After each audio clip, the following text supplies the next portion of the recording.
Scorpio BS6S11 হয়। Customer problem হয় দিয়া এটা সিগনেল আহি আছে। কি সিগনেল আহি আছে আমি এতিয়া চাবিটো অন কৰি চাম।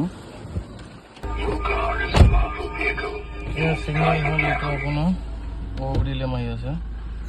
আমি এতিয়া টুলছ কানেক্ট কৰি চাম, তেতিয়া গম পোৱা হ'ব কি প্ৰব্লেম হৈছে। এইটো X-Tool S70 হয়, XT70 আমি এতিয়া কানেক্ট কৰিম। তাৰপৰা কানেক্ট কৰিম আমি X-Tool-ত।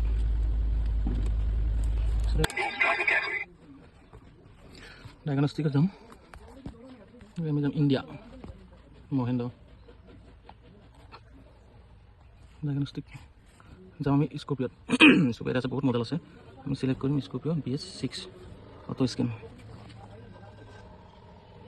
যাম আমি অটো স্কেন, যাম আমি DTC লিষ্ট, কি DTC আছে ইয়াত লিখা আছে। মেইন প্ৰব্লেম হৈ গ'ল DPF চুটমাছ হাই, DPF চুটমাছ ভেৰি হাই, কাৰেণ্ট DTC হয়। বাকী আমি ইম্পৰ্টেণ্ট একো নাই। আমি চাম এতিয়া চুটমাছ কিমান আছে তাক চাম আমি, কিয় বেছি দেখাইছে। স্পেচিয়েল ফাংচন DPF ৰিজেনেৰেশ্যন, ইয়াত আমাৰ দেখাব চুটমাছ কিমান। আমাৰ ইয়াত চুটমাছ আছে 36.59 গ্ৰাম। চুটমাছ বেছি হোৱাৰ কাৰণে আমি এতিয়া গাড়ীটো কৰিব লাগিব বাইপাছ কৰিবৰ কাৰণে আমি কৰিম ইণ্টাৰকুলাৰ খুলিম। ইণ্টাৰকুলাৰ খোলাৰ পাছত ডিফাৰেঞ্চিয়েল প্ৰেছাৰ সেন্সাৰ খুলিম। খোলাৰ পাছত ইণ্টাৰকুলাৰ ৰিফিটিং কৰি গাড়ীটো কমচে কম 10 কিলোমিটাৰ ৰানিং কৰিব লাগিব। ৰানিং কৰি অহাৰ পাছত আমি আকৌ ইণ্টাৰকুলাৰ ফিটিং কৰিম, ডিফাৰেঞ্চিয়েল প্ৰেছাৰ পাইপ ফিটিং কৰিম। তাৰপিছত ৰিছেট কৰিম। ৰিছেট কৰাৰ পাছত আমি কৰিম ৰিজেনেৰেশ্যন, তেতিয়া আমাৰ গাড়ীটো কাম ক্লিয়াৰ হ'ব।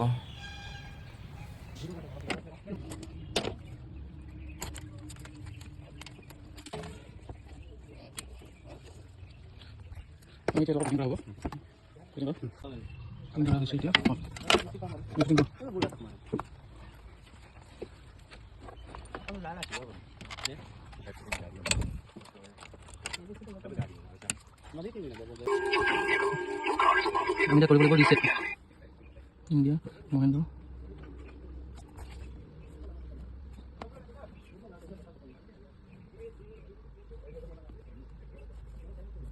আপোনালোকে দেখিছিলে প্ৰথম মাথাখনত চুটমাছ আছিলে 36.59 গ্ৰাম আছিলে,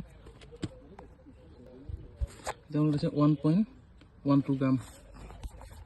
এতিয়া আপোনাৰ আমাৰ কৰা হ'ব ৰিজেনেৰেশ্যন। আপোনাৰ ছিগনেলটো আছে ইয়াত, ষ্টাৰ্ট কৰা নাই, এতিয়া ষ্টাৰ্ট কৰিম।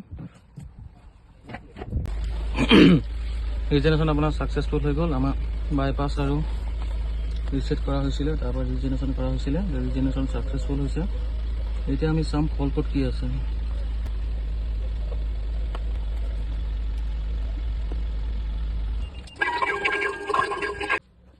আমাৰ কাৰেণ্ট DTC আছিলে, সেইটো আমাৰ হৈ গ'ল, এতিয়া হিল হৈ গ'ল। এতিয়া আমি ইয়াত ক্লিয়াৰ কৰিব পাৰিম। ইয়াত আমাৰ নো DTC। এতিয়া গাড়ীটো ষ্টাৰ্ট কৰিম।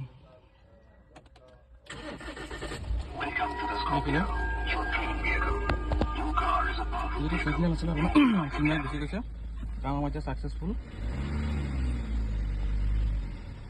Thank U.